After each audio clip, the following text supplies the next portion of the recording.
കൊടുങ്ങരപ്പള്ളം പുഴ ഏത് പ്രദേശവുമായി ബന്ധപ്പെട്ടിരിക്കുന്നു? അട്ടപ്പാടി. കേരളത്തിൻ്റെ ജീവരേഖ എന്നറിയപ്പെടുന്ന നദി ഏത്? പെരിയാർ. ദക്ഷിണ ഭാഗീരഥി എന്നറിയപ്പെടുന്ന നദി? പമ്പ. ചിറ്റൂരിൽ ഭാരതപ്പുഴ അറിയപ്പെടുന്ന പേര്? ശോകനാശിനിപ്പുഴ. പൈസിനി എന്നറിയപ്പെടുന്നത്?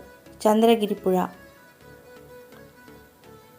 പ്രാചീന കാലത്ത് പേരാർ എന്നറിയപ്പെടുന്ന നദി ഏത്? ഭാരതപ്പുഴ.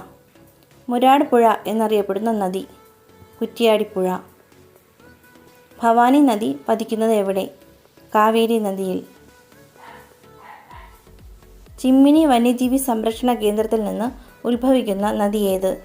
കുറുമാലിപ്പുഴ. ഇരവികുളം, മറയൂർ, ചിന്നാർ വന്യജീവി സങ്കേതങ്ങളിലൂടെ ഒഴുകുന്ന നദി? പാമ്പാർ.